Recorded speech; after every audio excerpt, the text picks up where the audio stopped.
On Monday, November the 6th, my mom would be 62 years old. But this year when we go to Worst Fest, we're going to have to celebrate without her. That's because Jessica Melott's mother was among 13 people who died in a head-on crash in Uvalde County. And I will tell you, the grief and the wailing in the room as the DPS officers announce the names of those deceased is something that is forever ingrained in my memory. A 20-year-old man is suspected of causing that crash.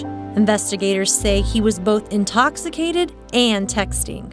He has to live with what he has done, and so it's not just our families that were affected, but it's his life that's affected forever too. And according to what the DA has stated, he very well could be in his late 70s before he's ever even out of jail. Jessica is sharing her story at the Lively Pointe Youth Center for the 6th annual Teen Driver Safety Fair. The idea here is to have a lot of fun, but also we have a serious message. Car crashes are the #1 cause of death for teens in the United States. According to the Texas Department of Transportation, last year alone, 312 teen drivers were involved in fatal crashes, which is why a new law passed just this year, making it illegal to text and drive. I think that's fantastic. I think it should have been in place a long time ago. And I mean, I've been guilty of texting and driving before that came along, and I think so many adults and especially teens think they're invincible and those things, bad things won't happen to them, and it just takes a second for bad things to happen when you're distracted driving. It's never safe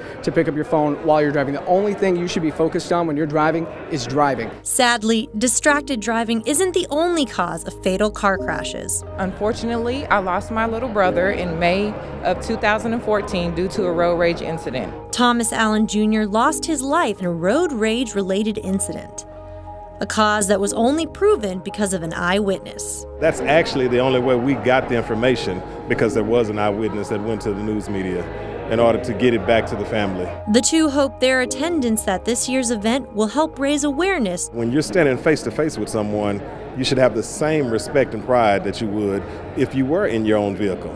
The Davala family shares in the grief as they lost their 18-year-old daughter Sabrina and their unborn granddaughter. Their lives were cut short on December 23, 2014 because of a wrong-way driver who was under the influence of drug driving, meth, and morphine.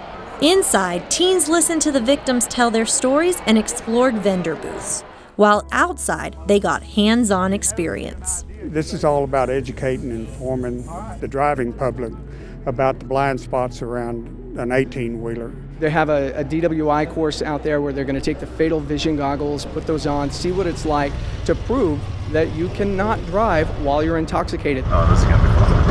Whenever I first drove through it, it was fine, but as soon as I put the goggles on, the whole course became totally uneven and it was a lot harder. The Teen Driver Safety Fair helped teens better understand the impact of safe driving. Events like this are so important because even if it impacts or saves one life, then it's made a difference. Learning that driving responsibly won't only save your life, but those around you as well. Susan Kamyab for City Source.